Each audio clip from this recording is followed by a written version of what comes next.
Sa mapagpalang umaga po, maraming salamat sa ating Panginoon para sa araw at oras na ibinigay sa atin para sa ating pagbubulay-bulay.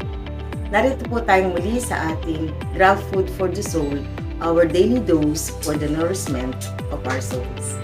Simulan natin ang araw sa pagbubulay na makalakad tayo sa isang mapayapang pamumuhay. Ang ating pong topic sa umagang to ay may pamagat na Panalangin ni Jabez, Enlarge My Territory. Samahan niyo po akong basahin natin ang ating pagbabatayang talata sa Biblia. Unang Kronika, chapter 4, verse 10. Ngunit nanalangin si Jabez sa Diyos ng Israel at sinabi, "Pagpalain po ninyo ako, palawakin ninyo ang aking lupain." Patnubayan ng Panginoon ang pagkabasa ng kanyang banal na salita. Patuloy po nating pag-aralan ang panalangin ni Jabez. May 4 na bagay nga po ang laman ng panalangin ni Jabez. Kahapon po ay binanggit ni Jackson Reyes ang kanyang unang panalangin. Pagpalain siya ng Diyos. Ngayong umaga po ay tatalakayin natin ang kanyang ikalawang panalangin. Ikalawang panalangin ni Jabez, palawakin ninyo ang aking lupain. Enlarge the territory. Wala itong kinalaman sa karagdagang lupain tulad ng asyenda. Hindi humihingi si Jabez ng dagdag na properties, kundi karagdagang impluensya upang lalong makapagbigay dangal sa Diyos. In essence, ang hinihiling ni Jabez ay mangyari sa kanya ang mga sumusunod. 3 puntos po. Number 1, ialis siya sa kanyang comfort zone sa dati niyang ginagawang nakasanayan na.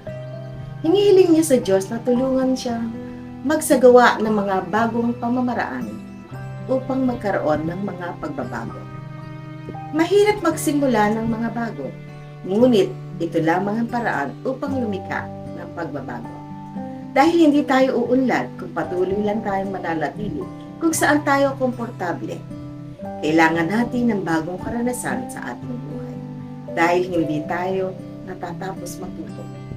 Kaya upang umunlad, kailangan natin ng pagbabago.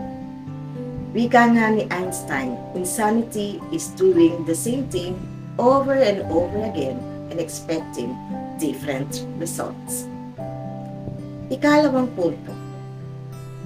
Idasog ang boundary o limitasyong itinakda niya sa kanyang sarili.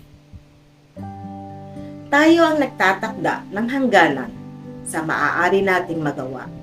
Kapag ipinadadasog natin sa Diyos ang boundary ng ating magagawa, ibig sabihin, nakahanda tayong magpuyat, magpagod, at magsikap. Nakahanda tayong lumakad ng beyond extra miles. May pagsasakripisyo tayong gagawin upang makamtan natin ang gusto nating end result or end product.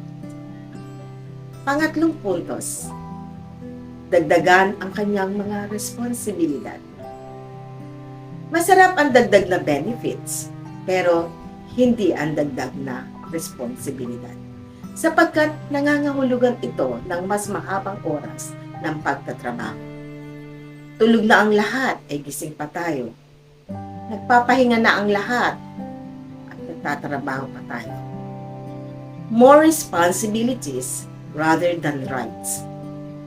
Pag ginawa natin ito, tiyak, nalalawak ang ating impluensya para sa kapurihan ng Diyos. Malawak ang gawain para sa ating Panginoon. Ang kailangan niya ay 100% na pagtatalaga ng ating sarili sa mga gawain para sa Kanya. Ang Panginoon din ang magbibigay ng kalakasan sa atin. Sabi nga po sa Filipos chapter 4 verse 13, lahat ng bagay ay aking magagawa doon sa nagpapalakas. Si Jabez ay higit na marangal kaysa mga kapatid niya. Jabez ang ipinangalan sa kanya sapagkat sabi ng kanyang ina, masyado akong nahirapan nang ipinanganak ko siya. Sa kabila ng si Jabez ay ipinanganak sa hapis, nanampalataya siyang kaya siyang ingatan at pagpalain ng Diyos sa pamamagitan ng panalangin may pananampalataya at pamumuhay ng matuwid. Ipinakikita dito na walang imposible sa Diyos. Ipinakikita na kayang baguhin ng Diyos ang anumang sitwasyon meron tayo ngayon. Basta patuloy lang tayong manalangin at patuloy na hingin ang kamay ng Panginoon sa anumang sitwasyon. Panginoon, lawakan mo po ang aming saklaw, ang aming impluensya sa iba upang higit kang mapangaralan sa aming buhay. Tayo po ay manalangin.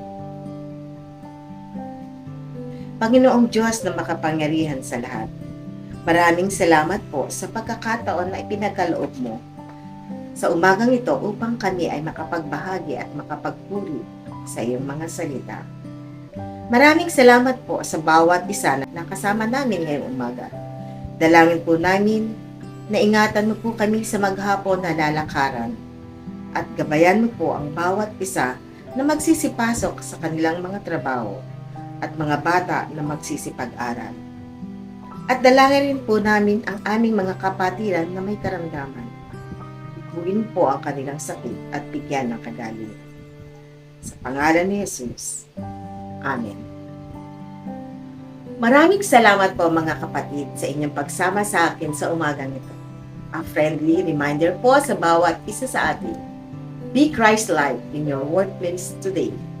To God be the glory. Hanggang sa muli nating pagbubulay. humayo at maglingkod. Thank you. God bless.